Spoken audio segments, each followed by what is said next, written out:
ومن أحسن قولا ممن دعا إلى الله وعمل صالحا وقال إنني من المسلمين. السلام عليكم ورحمة الله وبركاته. بسم الله الرحمن الرحيم. الحمد لله والصلاة والسلام على رسول الله وعلى آله وصحبه أجمعين وبعد. সম্মানিত শ্রোতা দর্শক মণ্ডলী, আল্লাহ রাব্বুল আলামিনের প্রশংসা এবং প্রিয় নবী সাল্লাল্লাহু আলাইহি সাল্লামের উপর সালাত ও সালামের পর আজ বৃহস্পতিবার 15ই জিলকাদা 1445 হিজরি মোতাবেক 23 মে 2024। আমাদের সামনে রয়েছে 10টি প্রশ্ন বিভিন্ন দেশ থেকে আসা। আমরা সেগুলির সংক্ষেপ উত্তর দেওয়ার চেষ্টা করব। আল্লাহ রাব্বুল আলামিন তৌফিক দান করেন সঠিক কথা বলার এবং সঠিক কথা, কোরআন সুন্নাহ ভিত্তিক কথা আমাদের সকলকে মেনে চলার তৌফিক দান করেন। প্রথম প্রশ্ন করেছেন, বলছেন আসসালামু আলাইকুম সাহেব। ওয়ালাইকুম আসসালাম ওয়া রাহমাতুল্লাহ। প্রত্যেক শিশু ফিতরাতের উপর জন্মগ্রহণ করে আমরা জানি, এখন কি সে শিশু সাবালক না হওয়া পর্যন্ত তাকে কাফের বলা যাবে না, কাফের বলা যাবে না, নাকি সেও কাফের হিসাবে বিবেচিত হবে? শিশুদের মাসআলা, আর বিশেষ করে অমুসলিম ঘরে যেসব ছেলেমেয়েরা জন্মগ্রহণ করেছে আর নাবালক অবস্থায় রয়েছে, তাদের শরঈ বিধান, এক্ষেত্রে দুটো দিক রয়েছে। একটা পারলৌকিক বিধান, একটা হচ্ছে পার্থিব বিধান। পরকালে তাদের পরিণাম কি হবে, তারা জান্নাতি না জাহান্নামী, না তাদের পরীক্ষা না হবে, তিনটি মত রয়েছে। কেউ বলছে তাদের পরিণাম হচ্ছে তারা জান্নাতি, যেহেতু তারা নিষ্পাপ আর ইসলামের উপর তাদের জন্ম হয়েছে। আর এক দল বলছেন না, তারা তাদের বাপ মায়ের অনুসারী, সুতরাং তারা জাহান্নামী। আর এক দল বলছেন আল্লাহ রাব্বুল তাদের পরীক্ষা করবেন, এই মর্মে দলিল রয়েছে, আর এই মতটি বেশি শক্তিশালী। বাকি থাকলো প্রশ্নে যে বলা হয়েছে পার্থিব বিধান, দুনিয়াতে অমুসলিমদের নাবালক ছেলেমেয়েরা তাদেরকে কি কাফের বলা যাবে না যাবে না? এই ক্ষেত্রে উলামায়ে কেরামগণ কোরআন সুন্নাহর আলোকে যা বলেছেন তা আপনাদের সামনে পেশ করছি। বিস্তারিত ফতোয়া আমার সামনে রয়েছে। তারা বলেছেন যে কাফেরদের ছেলেমেয়েরা যারা নাবালক অবস্থায় আছে, তারা তাদের পিতামাতার অনুসারী। এটা বিধানের দিক থেকে, হুকমের দিক থেকে, লা হাকিকাতান, কিন্তু বাস্তবে তা নয়। তাহলে হাকিকাত বাস্তবে একটা, আর একটি হচ্ছে হুকম, তার বিধান আর একটি। এ হচ্ছে সংক্ষিপ্ত কথা। এই বিষয়টিকে একটু বিস্তারিত তুলে ধরছি, যা উলামায়ে কেরামগণ উল্লেখ করেছেন। যে কথাটি বললাম যে কাফের মুশরিকদের নাবালক ছেলেমেয়েরা তাদের বাবা মায়ের অনুসারী হবে হুকমের ক্ষেত্রে, ফিল আহকাম, আম্মা ফিদ দুনিয়া ফাতহাল মুশরিকিনা তাবউন লিআবাহিম ফিল আহকাম, পার্থিব বিধিবিধানের ক্ষেত্রে যেমন ওয়ারিস হওয়া, বাপ মায়ের তারা ওয়ারিস উত্তরাধিকারী হবে। বিবাহ শাদীর ক্ষেত্রে বাপ মায়ের অনুসারী তারা। এইরকমই অন্য আরও যেসব পার্থিব মাসাইল রয়েছে, এইরকমই যখন মারা যাবে ফালা ইউগাসসালুন, তাদেরকে গোসল দেওয়া যাবে না, কোনো মুসলিম গোসল দেবে না। ওয়ালা ইউসাল্লা আলাইহিম, তাদের জানাজা পড়া যাবে না। ওয়ালা ইউদফানুন ফি মাকাবিরিল মুসলিম, মুসলিমদের কবরস্থানে দাফনও করা যাবে না, কারণ তারা বিধানের দিক থেকে হচ্ছে বাপ মায়ের অনুসারী। ইমাম ইবনুল কাইয়িম রাহিমাহুল্লাহ বলছেন শিফাউল আলিল, পৃষ্ঠা নম্বর 298, বলছেন কাদ উলিমা বিল ইদরার মিন শারঈ রাসূল সাল্লাল্লাহু আলাইহি সাল্লাম, রাসূলুল্লাহ সাল্লাল্লাহু আলাইহি সাল্লামের শরীয়তে যেটি সুস্পষ্ট নিশ্চিতভাবে জানা গেছে তা হচ্ছে আন্না আওলাদ আল কুফারি তাবউন লিআবাহিম ফি আহকামিদ দুনিয়া, পার্থিব বিধানের ক্ষেত্রে কাফেরদের সন্তানরা তাদের বাবা মায়ের অনুসারী, তাদের বাবা মায়ের অনুসারী। কিন্তু পার্থিব বিধানের ক্ষেত্রে তারা বাবা মায়ের অনুসারী মানে এই নয় যে লা ইয়ানি আন্নাহুম ফি হাকিকাতিল আমরি কুফফার, এটা মানে এই নয় যে তারা কাফির। কারণ সহিহ বুখারী 1385, সহিহ মুসলিম 2658 হাদিস রয়েছে নবী সাল্লাল্লাহু আলাইহি ওয়াসাল্লামের, কুল্লু মাউলুদিন ইউলাদু আলাল ফিতরা, প্রতিটি শিশু জন্মায় ইসলামী প্রকৃতির ওপর। ফা আবাওয়াহু ইউহাউওয়িদানিহি আও ইউনাসসিরানিহি আও ইউমাজ্জিসানিহি, তার বাপ মা ইহুদি হলে ইহুদি করে দেয়, খ্রিস্টান হলে খ্রিস্টান বানিয়ে দেয়, আর যদি মজুস অগ্নি পূজক হিন্দু হয় তো হিন্দু বানিয়ে দেয়, বুদ্ধিস্ট হলে বুদ্ধিস্ট বানিয়ে দেয়, নাস্তিক হলে নাস্তিক বানিয়ে দেয়। তাহলে প্রতিটি শিশু জন্মায় ইসলামী ফিতরাতের ওপর। এ হচ্ছে শরীয়তের বিধান। এই মর্মে ইমাম ইবনুল কাইয়িম ইমাম ইবনে তাইমিয়া রাহিমাহুল্লাহ বলছেন, ওয়াল ইজমা ওয়াল আসারুল মানকুলাতু আনিস সালাফ লা তাদুল্লু ইল্লা আলাল কাউলিল্লাযী রাজ্জাহনাহু। ইজমা এবং সালাফ থেকে যে সব দলিল প্রমাণ রয়েছে তা প্রমাণ করে আমরা যে কথাটি বললাম সেই কথা কি, ওয়া হুয়া আন্নাহুম আলাল ফিতরা, যে কাফেরদের ঘরে ভূমিষ্ঠ শিশুরা নাবালক অবস্থায় যতদিন রয়েছে তারা ইসলামী ফিতরাতে উপর রয়েছে। তারপরে সুম্মা সারু ইলা মা সাবাকা ফি ইলমিল্লাহ, আল্লাহর এলমে যা কিছু রয়েছে সেদিকে তারা চলে যাবে, মিন সাআদাতিন ওয়া শাকাওয়াতিন, হয় ভাগ্যবান হবে না হয় হতভাগা হবে। শিফাউল আলিল 292 পৃষ্ঠা। এই মাসলা সম্পর্কে সৌদি আরবের বড় একজন ইমাম আল্লামা এবং আল্লাহওয়ালা আলেম, রিয়াজে থাকেন, আল্লামা আব্দুর রহমান আল বর্রাক, আব্দুর রহমান নাসির আল বর্রাক, তিনি বলছেন, আতফালুল মুশরিকিনা কুফফারুন হুকমান, মুশরিকদের শিশুরা হুকমের দিক থেকে, বিধানের দিক থেকে কাফের, লা হাকিকাতান, বাস্তবে নয়। ওমান আল কুফরুল হুকমি, হুকমের দিক থেকে কুফরে হুকমি, বিধানগত কুফরি মানে আন্নাহুম ইয়াতবাউনা আবাহুম ফি আহকামিদ দুনিয়া, তারা তাদের বাবা মায়ের অনুসারী হবে পার্থিব বিধি বিধানের ক্ষেত্রে।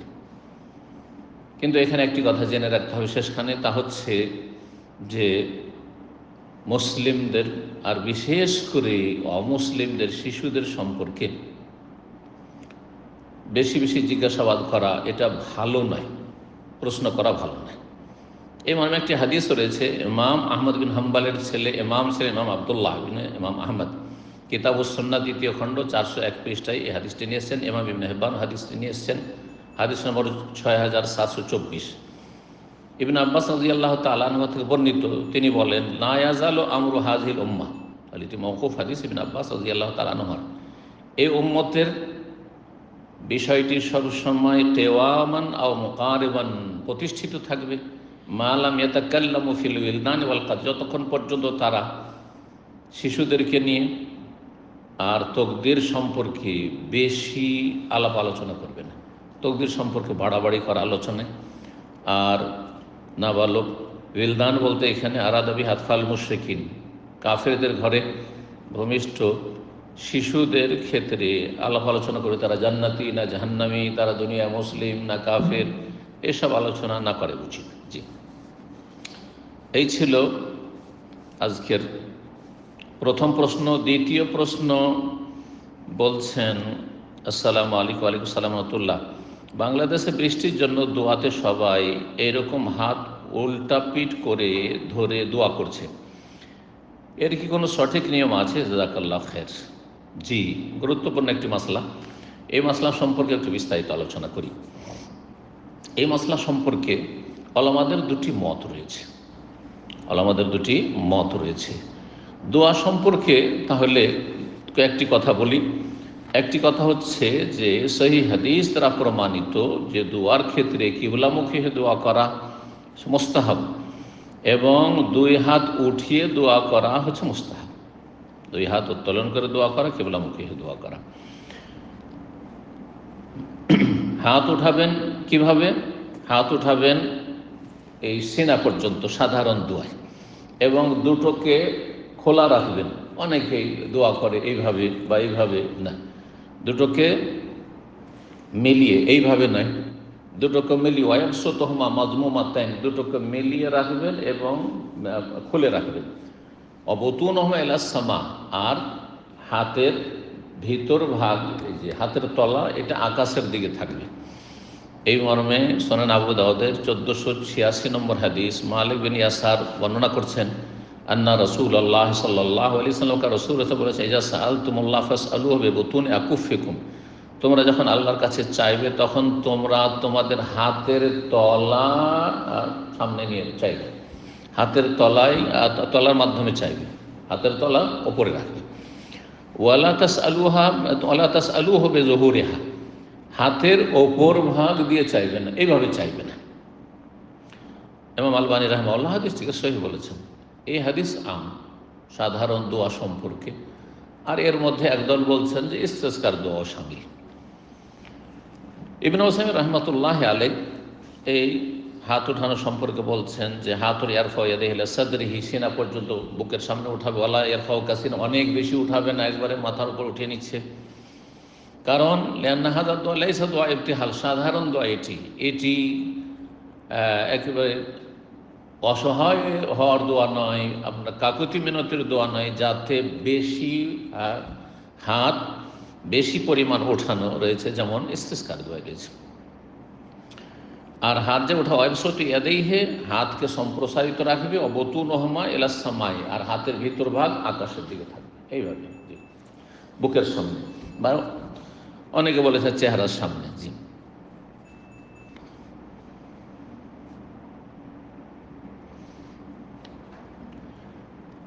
সৌদি আরবের একজন মুহাক্কিক আলেম ছিলেন, তিনি বলছেন, আল্লামা বকর আবু যায়েদ তাসহিহুদ দোয়া, তার একটি কিতাব রয়েছে 115 পৃষ্ঠায়, বলছেন ইয়ারফাউ দাই ইয়াদাইহি ইলা মানকাবাইহি, দুই হাত উঠাবে দোয়াকারী দুই কাঁধ পর্যন্ত, দাম্মাল্লাহুমা, দুটো মিলিয়ে, আলাদা আলাদা করে নয়, বাসিতান বুতুনাহুমা ইলাস সামায়ে, আর তার ভিতরটা আকাশের দিকে রাখবে, ওয়াজহুরহুমা নাহওয়াল আরদে, আর বাহিরটা হাতের বাহির দিকে জমিনের দিকে রাখবে, ওয়াইন শাকান্না বিহিমা ওয়াজহাহু, আর যদি চাই যে সেটা দিয়ে মুখ ঢেকে নেবে, মানে মুখের সামনে করবে, তো এটাও করতে পারবে। ওয়াজহুরহুমা নাহওয়াল কিবলা, যদি মুখের সামনে করে তাহলে বাহির ভাগটা জমিনে দিয়ে থাকলো না, কিবলার দিকে থাকলো, এইভাবে দোয়া করবে।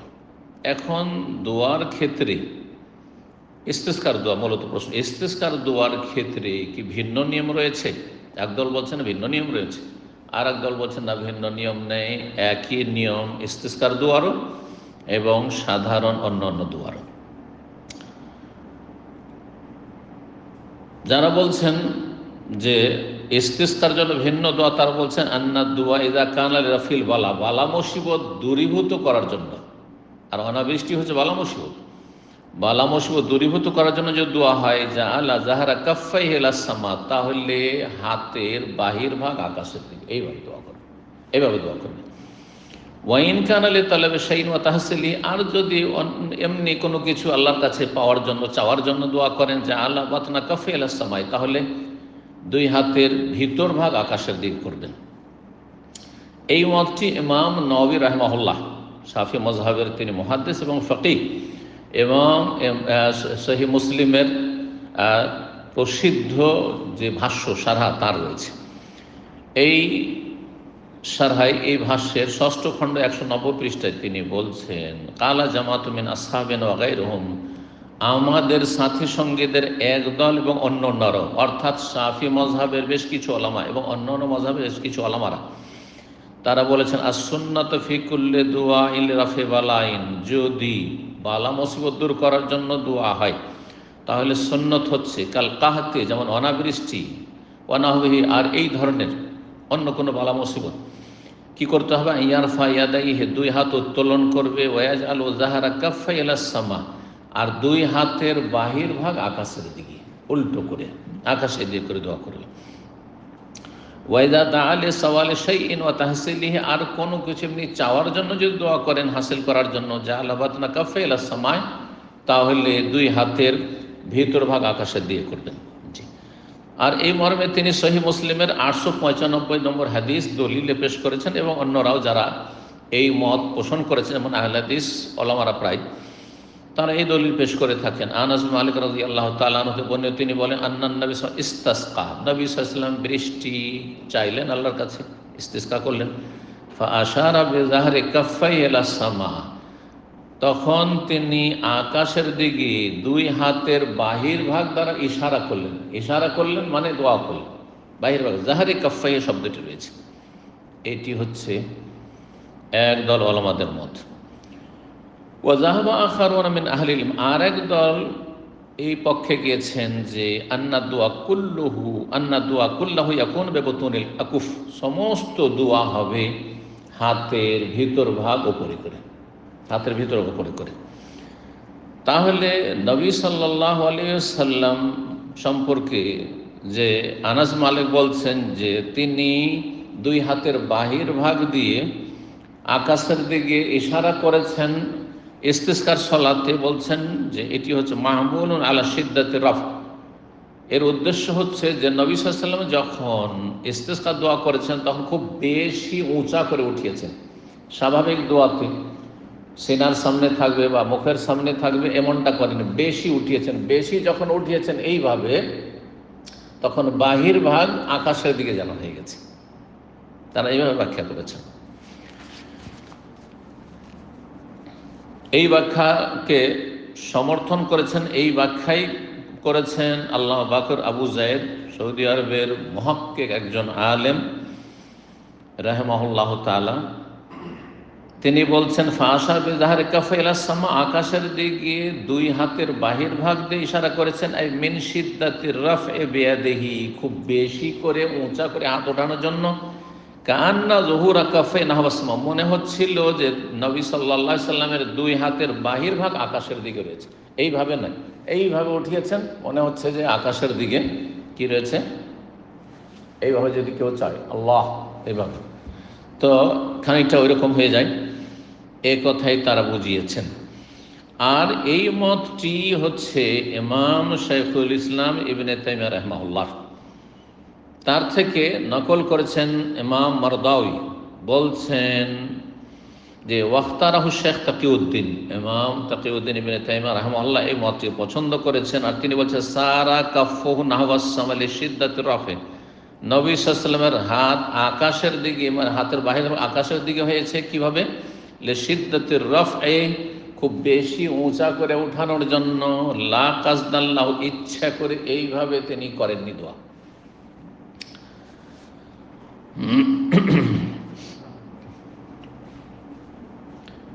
এখন আসি ইমাম শেখ ইবনে উসাইমিন রাহিমাহুল্লাহ কি বলছেন। তিনিও এই মতটি সমর্থন করছেন, অর্থাৎ আরব, সৌদি আরবের সালাফি ওলামাগণ এবং হানাবেলা তারা বলছেন যে স্বাভাবিক দোয়ার মতোই হাত উঠাবে, উল্টো করে হাত উঠাবে না, তবে খুব বেশি করে উঠানোর জন্য মনে হচ্ছে আকাশের দিকে বাহির ভাগ রয়েছে। তাই বলছেন ইবনে উসাইমিন রাহিমাহুল্লাহ, আম্মাদ দোয়া বিযুহুরিল আকুফে, দোয়া করা উল্টো হাত অর্থাৎ হাতের বাহির ভাগ ওপরে করে, ফাকাদ ইখতালাফা আহলুল ইলম ফি, এই বিষয়ে ওলামাদের দ্বিমত হয়েছে। বলছেন লিআন্নাহু ওয়ারাদা ফি সহিহ মুসলিম মা যাহিরুহু, সহিহ মুসলিমে এমন একটা হাদিস এসেছে যার বাহ্যিক অর্থ হয় আন্নান নবী সাল্লাল্লাহু আলাইহি ওয়াসাল্লাম কানা ইয়াদু বিযুহুরি কাফাই ফিল ইস্তিসকা, ইস্তিসকায়ে নবী সাল্লাল্লাহু আলাইহি ওয়াসাল্লাম হাতের ওপর ভাগ দিয়ে দোয়া করেছেন এভাবে, এটা হচ্ছে বাহ্যিক অর্থ। ওয়ালাকিন্না যাহির মা যাহাবা ইলাইহি শাইখুল ইসলাম ইবনে তাইমিয়া, তবে যেটি স্পষ্ট তা হচ্ছে যেই মতটি শাইখুল ইসলাম ইবনে তাইমিয়া রাহিমাহুল্লাহ পছন্দ করেছেন, যে মতের দিয়ে গিয়েছেন যে মিন আন্না দোয়া কুল্লাহু বিবতুনিল আকুফ, সমস্ত দোয়াগুলি হবে হাতের ভিতর ভাগ দিয়ে। সেটা সাধারণ দোয়া হইলে মুখের সামনে, সিনার সামনে হবে।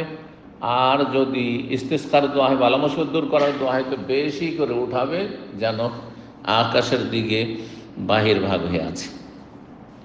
ওয়ালাকিন্না রাবি যাকার আন্না যুহুরা কাফাই রাসূল সাল্লাল্লাহু আলাইহি ওয়াসাল্লাম ইলা সামাই লিআন্নাহু বালাগা ফির রাফি, বর্ণনাকারী বর্ণনা করেছেন যে রাসূলুল্লাহ সাল্লাল্লাহু আলাইহি ওয়াসাল্লামের হাতের বাহির ভাগ আকাশের দিকে ছিল, এই জন্যই বলেছেন যে নবী সাল্লাল্লাহু আলাইহি ওয়াসাল্লাম খুব বেশি উঁচা করে উঠিয়েছেন। ফাজান্না মাই ইয়ারাহু আন্নাহু জাআলা যুহুরাহু নাহওয়াস সামা, যারা দেখেছেন দর্শক তারা মনে করেছেন নবী সাল্লাল্লাহু আলাইহি ওয়াসাল্লাম হাতের বাহির ভাগ আকাশের দিকে, লাইসা মানা আন্নাহু দাআ বিহা মাকলুবাতাইন, আর এর অর্থ এই নয় যে নবী উল্টো হাত দোয়া করেছেন, সোজা হাতে এইভাবে না, এইভাবে দোয়া করেছেন, এটি অর্থ নাই। আর শাইখুল হাসান বলছেন ওয়াহাযা হুয়াল আকরাব, এটি বেশি আহ, বিশুদ্ধতার কাছাকাছি মত। ইজতিহাদি মাসলা, বিশুদ্ধতার কাছাকাছি মত, ফিকহি মাসলা। নূরুন আলা দারবে তিনি এই জবাব দিয়েছেন। তবে হাম্বলি ওলামাদের মধ্যে প্রখ্যাত মুহাদ্দিস এবং ফকি ইমাম ইবনে রাজব হাম্বলি রাহমাহুল্লাহ বাহ্যিক হাদিসের আমল করেছেন, এবং ইমাম নওয়াবী যে মতটি পোষণ করেছেন সেই মতটি আহলে হাদিস ওলামাদের যে আমল সেটি তিনি পছন্দ করেছেন, এবং সালাফ থেকে কিছু এইরকম উক্তিও নকল করেছেন বা আমলও নকল করেছেন। ওয়াকাদ ইখতারা ইবনে রাজব আল হাম্বলি আল আমাল বিজাহিরিল হাদিস আল্লাযী রাওয়াহু মুসলিম, সহিহ মুসলিমের হাদিসের বাহ্যিক অর্থের উপর আমল করেছেন। আর তিনি বলছেন তারপর ওয়াহু আকাউলুন ওয়াজিহুন মুহতাল, এই কথাটিও খানিকটা যুক্তিসঙ্গত হতে পারে। সেটা লা ইনকার আলামান কালা, কেউ যদি এই মত পোষণ করে যে আমরা এইভাবে উল্টো হাত দোয়া করব, সেটার প্রতিবাদ করা যাবে না। বা কেউ আমল করে যেমন বাহ্যিক হাদিস সেটাই বলে। আর কিছু সালাফ থেকে এই ধরনের প্রমাণ রয়েছে। ফথুল বারি ইবনে রাজব রাহমাহুল্লাহ 9ম খণ্ড 225 পৃষ্ঠা। জি, তারপরে শাইখুল হাসান রাহমাহুল্লাহ তারপরে ওয়াইন কানাল আকরাব বলছেন যে যদিও এটি হচ্ছে বিশুদ্ধতার কাছাকাছি, যা শাইখুল ইসলাম ইবনে তাইমিয়া রাহমাহুল্লাহ পছন্দ করেছেন। আল্লাহু তাআলা আলাম। তো এখানে গুরুত্বপূর্ণ দুটি প্রশ্ন ছিল, যে প্রশ্নগুলির উত্তর দিলাম। তৃতীয় প্রশ্ন করেছেন যে মহিলারা কি বিনা মাহরামে হজে আসতে পারবে? না, জায়েজ নয়। রাসূলুল্লাহ সাল্লাল্লাহু আলাইহি সাল্লাম হজের সফর হোক অথবা অন্য কোনো সফর হোক, স্পষ্ট হাদিস রয়েছে সহিহ বুখারী মুসলিম প্রত্যেকটি হাদিসের কিতাব প্রায় হাদিস রয়েছে যে ওয়ালা তুসাফিরুল মারআতু ইল্লা মাযি মাহরাম, ওয়ালা তুসাফিরুল মারআতু বিদুনি মাহরাম, বিনা মাহরামে স্বামী অথবা এমন সাবালক পুরুষ যার সাথে স্থায়ীভাবে বিয়ে হারাম, সে হচ্ছে মাহরাম। যার সাথে অস্থায়ী বিয়ে হারাম সে মাহরাম নয়। যদি বিনা মাহরামে চলে আসে তাহলে কি হবে? তাহলে গুনাহগার অবশ্যই হবে, আর তাকে তওবা করতে হবে। তওবা করা ফরজ।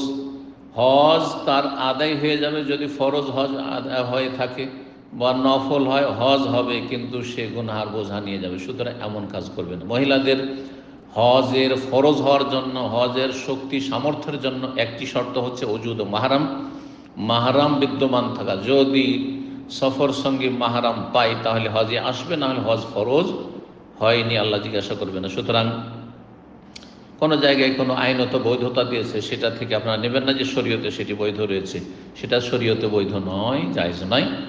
আসবেন না এভাবে বিনা মাহরামে হজে। আল্লাহ হিদায়াত দান করুন। নেকির কাজ করতে এসে গুনাহ নিয়ে যাবেন না।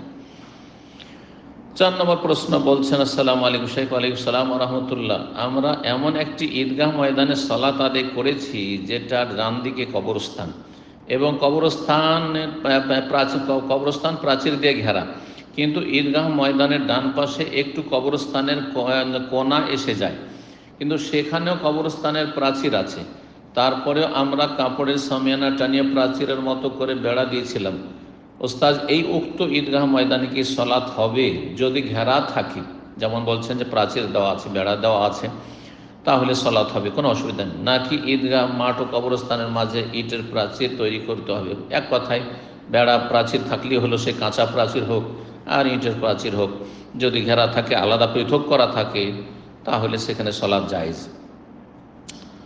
5 নম্বর প্রশ্ন বলছেন আসসালামু আলাইকুম। ওয়ালাইকুম সালাম ওয়া রাহমাতুল্লাহ। শেখ, আমার বড় ভাই তার স্ত্রীকে পর্দার ব্যাপারে বারবার সচেতন করার পরেও সমাধান না হওয়াতে রাগের মাথায় বলেছে যে তোমাকে তালাক দিলাম। তালাকের ব্যাপারে ওনার কোনো নলেজ না থাকার কারণে উনি একজন আলেমকে গিয়ে প্রশ্ন করেছেন যে আমি আমার স্ত্রীকে রাগের মাথায় তালাক দিলাম বলেছি, এতে কি তালাক হয়েছে?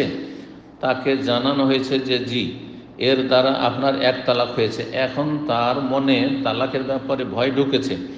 সে এখন মনে করতেছে ফতোয়া নেবার জন্য সম্মানিত আলেমকে যে পুনরায় স্ত্রীকে তালাক দিলাম বলা হলো, এটার দ্বারা কি আবার 1টা তালাক হয়ে গেছে? না, হবে না। ফার্সিতে একটি প্রবাদ রয়েছে আলেম ওলামাদের, ভারত, বাংলাদেশ, পাকিস্তান, নকলে কুফুর কুফুর না বাসাদ। কুফুরি কথা নকল করা কুফুরি নয়। যেমন কেউ বলছে যে ফেরাউন বলেছিল আনা রব্বকুমুল আলা, আমি তোমাদের মহান প্রভু। মা আলিমতু লাকুম মিন ইলাহিন গায়রি, আমি আমার ছাড়া তোমাদের কোনো মাবুদ উপাস্য আমি তো জানি না, আমি তোমাদের মাবুদ। জি। তো এই কথা যে নকল করছেন, নাস্তিকের কালেমা হল লা ইলাহা ইল্লাল্লাহ নেই, এই যে নকল করছেন তো কাফের হয়ে যাবেন, সে নাস্তিক কাফের। আপনি নকল করছেন, কুফরি কথা নকল করলে কুফরি যেমন হয় না, তেমনি তালাক দিয়েছেন বা তালাকের মাসলা জিজ্ঞাসা করতে গিয়ে তালাকের কথা যে নকল করছেন তাতে তালাক হবে না। বলছেন সার কথা হচ্ছে, ফতোয়া জানার জন্য আলেমকে যে পুনরায় স্ত্রীকে তালাক দিলাম বা তালাক দিলাম বলেছে, এইভাবে বলার কারণে কি আবার আরেকটা তালাক হয়ে গেছে না হয়নি সেটা জানতে চাচ্ছি। তার নিয়ত তো ছিল এভাবে বলার দ্বারা তালাক হয়েছে কিনা সেটা আলেমের থেকে জানতে চাও, যেমনটা বললাম যে এতে তালাক হয়নি। আর দিন সম্পর্কে জ্ঞান অর্জন করে যে কোনো পদক্ষেপ নেবেন, তালাক দেবেন সে সম্পর্কে আগে জানবেন, তারপর ঠান্ডা মাথায় তালাক দেবেন। 6 নম্বর প্রশ্ন বলছেন, আসসালামু আলাইকুম ওস্তাদজি। ওয়ালাইকুম আসসালাম। আমার প্রশ্ন হলো, অনেক আহলে হাদিস ভাই জামাতে ইসলামী এবং ইসলামী ছাত্র শিবির করে, এরা আহলে হাদিস নয়, আহলে হাদিসের ঘরে জন্মেছে কিন্তু এরা আহলে হাদিস নয়, এরা বিভ্রান্ত। এদের মধ্যে খারেজিদের লক্ষণ রয়েছে, চরমপন্থীদের লক্ষণ রয়েছে, এদের ব্যাপারে কিছু নসিহত করুন। আর অনেক ইসলামী ছাত্র শিবিরের ভাইরা বলে জালেম শাসকরা মুসলিমদের উপর অনেক নির্যাতন চালাচ্ছে, ফলে ইসলাম কায়েম হচ্ছে না। তাই তারা বলে রাসূলুল্লাহ সাল্লাল্লাহু আলাইহি ওয়াসাল্লাম ইসলাম কায়েম করতে প্রচেষ্টা চালিয়েছে। ইসলাম কায়েম করা মানে কি? ক্ষমতা দখল করা? এটাই তো গুমরাহি, এটাই তো কোরআনের অপব্যাখ্যা, এটাই তো ইহুদি নাসারাদের অনুকরণ, যে আপনি কোরআন কুপ্রবৃত্তির অনুসরণে আপনি কোরআনের ব্যাখ্যা করছেন। শয়তান বিভ্রান্ত করেছে। দিন কায়েম মানে দিনের যে কোনো বিষয় কায়েম করা, তাওহীদ থেকে শুরু করে যে কোনো আমল করছেন, ফরজ, ওয়াজিব, সুন্নাত, নফল, আর হারাম থেকে বাঁচছেন, সবগুলি হচ্ছে দিন কায়েম করা। দিন কায়েম মানে রাষ্ট্রীয় ক্ষমতা, এটি হচ্ছে জঙ্গিদের গুমরাহি আর জঙ্গিদের পৃষ্ঠপোষক ও জামাতি ইখওয়ানিদের গুমরাহি। আল্লাহ এই গুমরাহি থেকে বেরিয়ে আসার তৌফিক দান করে যারা গুমরাহিতে নিমজ্জিত হয়েছে, আর বাকি মুসলিম ভাই বোনদেরকে তাদের অনিষ্ট থেকে রক্ষা করুন। বলছেন যে আমাদের ইসলাম কায়েমের চেষ্টা করা ইমানি দায়িত্ব। হ্যাঁ, ইমানি দায়িত্ব, আপনি চেষ্টা করুন। প্রতিদিন ঘুম ভাঙলেই ফজরের সালাত সবচেয়ে বড় দিন কায়েম করা, হ্যাঁ, আর তারপরে সুন্নত নফলগুলি আদায় করে এগুলি দিন কায়েম করা, আর তারপরে জামাতের পাবন্দি করা, দিন শিখা, কোরআন সুন্নাহ ভিত্তিক দিন শিখা, ভালো আলেমদের কাছ থেকে দিন শিখবেন, নিজেরা সেলফ স্টাডি করবেন। যেমন আপনাদের মুরব্বী ছিল, আর তেমনই আপনাদের অবস্থা, আপনাদের মধ্যে কোনো ভালো আলেম নেই, এইরকম হলে তার হবে না। জি, আল্লাহ হিদায়াত দান করুন। তো দিন কায়েম করা প্রত্যেকের ইমানি দায়িত্ব, মানে ব্যক্তি জীবন থেকে। ব্যক্তি জীবন শুধরানো সহজ, আগে নিজেকে ঠিক করুন, হ্যাঁ, তারপরে আপনার নিজের স্ত্রী ছেলে মেয়ে ঠিক করুন, তারপরে আশেপাশে, তারপর আত্মীয় স্বজন ইত্যাদি ইত্যাদি দূরের লোক, জি, তারপর রাষ্ট্রীয় বিষয়। জি শেখ, এ সম্পর্কে আপনার মতামত জানতে চাই। আল্লাহ রাব্বুল আলামিন এই কথা বলেননি যে রাষ্ট্রীয় ক্ষমতা দখল করার জন্য প্রয়াস চালাইতে হবে বা অপপ্রয়াস চালাইতে হবে, হ্যাঁ, আর এই গণতন্ত্রের কুফরিতে ঢুকে যেতে হবে অন্যদের মতো, আর নিজেরা কুফরি করতে হবে ইসলাম কায়েম করতে গিয়ে। না না না, বরং আল্লাহ বলেছেন কিছু শর্ত, সেই শর্তগুলি পালন করতে হবে। আল্লাহ খেলাফত দিয়ে দেবেন, খেলাফত নিয়ে কাড়াকাড়ি করতে হবে বলেননি। সূরা নূরের 55 আল্লাহ ইরশাদ করেছেন, ওয়াদাল্লাহুল্লাযিনা আমানু মিনকুম, যারা মুমিন এবং সৎকর্মশীল। ঈমান লাগবে, ঈমানের পুরো বিস্তারিত আরকানে ঈমান, আর তারপরে শুআবুল ঈমান, ঈমানের শাখা, ঈমানের রুকন, এগুলি যার মধ্যে আছে এবং সৎকর্মশীল, আল্লাহ বলছেন তাদের সাথে আল্লাহ ওয়াদা করছেন কি, লা ইস্তাখলিফান্না ফিল আরদ, পৃথিবীতে তাদেরকে আল্লাহ খেলাফত দেবেন। খেলাফত নিতে হয় না, খেলাফত আল্লাহ দিয়ে দেবেন। নবী সাল্লাল্লাহু আলাইহি ওয়াসাল্লামকে মক্কায় কাফেররা দিতে চেয়েছিল, কিন্তু নেননি কেন? কারণ আসলে গদি আসল উদ্দেশ্য নয়, আসল উদ্দেশ্য হচ্ছে সার্বিক জীবনে সংশোধন আসা। এদিকে মূর্তি পূজাও চলতে আছে, আর মুহাম্মদ সাল্লাল্লাহু আলাইহি ওয়াসাল্লামকে ওরা রাষ্ট্রীয় নেতা বানিয়ে রেখে দিয়েছে, যেমনটা চাইছে এই জামাতি ইখওয়ানিগুলো, এমনটাই চাইছে।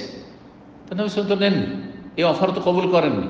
কিন্তু মদিনায় এসে যখন ঈমান এবং নেক আমল প্রতিষ্ঠিত করলেন, এই শর্তগুলি পুরো করলেন, আর ইয়াবুদুনানি লা ইউশরিকুনা শাইআ, একমাত্র আল্লাহর ইবাদত করলেন, শিরক মুক্ত হইলেন, মক্কাকে মক্কা বিজয়ের সাথে শিরক মুক্ত, মূর্তি পূজা মুক্ত করলেন, প্রতিমা মুক্ত করলেন, তখন আল্লাহ লা ইস্তাখলিফান্না, আল্লাহ খেলাফত দিয়ে দিলেন, খেলাফত দিয়ে দিলেন তখন। জি, যেইভাবে আল্লাহ যেতে বলেছেন সেইভাবে যেতে হবে। অন্য রাস্তা ধরলে দুনিয়াতে লাঞ্ছিত হইতে হবে, আর আখিরাতেও লাঞ্ছিত অপদস্থ হইতে হবে। আল্লাহ বুঝার তৌফিক দান করুন। 7 নম্বর প্রশ্ন বলছেন, আসসালামু আলাইকুম শাইখ। ওয়ালাইকুম আসসালাম। আমরা একটা নির্দিষ্ট জায়গায় 18 জন লোক ডিউটিতে